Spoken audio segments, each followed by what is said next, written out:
অনেকে রমজান মাসে সাহারির খাবার এমনভাবে খায়, এক সময় আমরা দেখেছি ছোটবেলায় যে অনেক মুরব্বীরা আছেন রাত 12টা-11টার দিকে উঠে সাহারি খেয়ে তারপর শুয়ে পড়েন।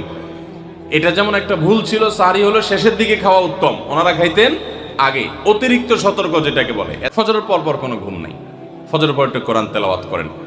প্রথম চোখ ভেঙে আসবে, কারণ আপনি ভোর রাতে উঠছেন, অভ্যাস নাই তো, যাতে চোখে ঘুম না আসে সেজন্য নানান বুদ্ধি বাইর করে ঘুম দূর করেন। কিন্তু ফজরের পর শুয়ে যাবেন না, এটা একটা ভুল। কারণ নবী করিম সাল্লাল্লাহু আলাইহি সাল্লাম সকালের এই সময়টার জন্য দোয়া করেছেন, আল্লাহুম্মা বারিক লি উম্মতি ফি বুকুরিহা, আল্লাহ আমার উম্মত জন্য সকালের সময়টাতে বরকত দান করুন। আর ওই সময় আপনি ঘুমায় থাকছেন।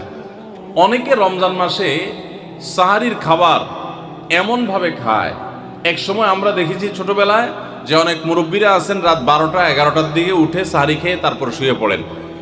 এটা যেমন একটা ভুল ছিল, সাহারি হলো শেষের দিকে খাওয়া উত্তম, ওনারা খাইতেন আগে। অতিরিক্ত সতর্ক যেটাকে বলে। এত আগে কেন খায়?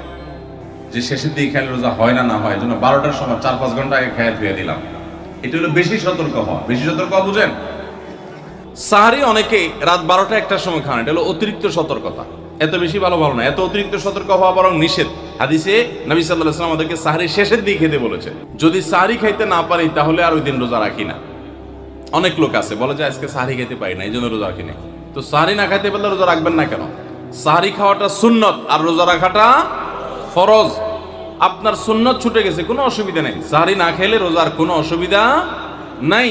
সাহারি খাওয়াটা উত্তম। নবী সাল্লাল্লাহু আলাইহি ওয়াসাল্লাম বলেছেন, তাসাহহারু ফাইন্না ফিস সাহুরি বারাকা, তোমরা রাতের শেষ বেলার খানাটা, সাহারির খানাটা খাবা, এটাতে বরকত আছে, কল্যাণ আছে।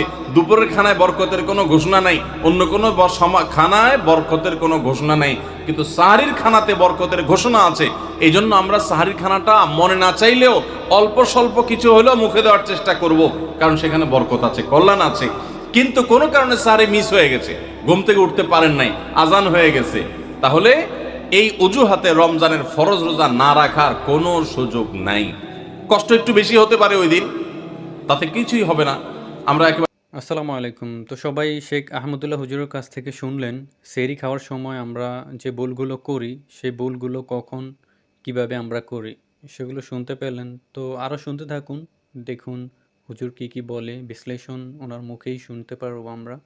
চলুন শুনে আসি। সাহরিতে আমরা বেশিরভাগ মানুষ একটা সুন্নাত আমল করি না, সেটা হলো খেজুর খাওয়া।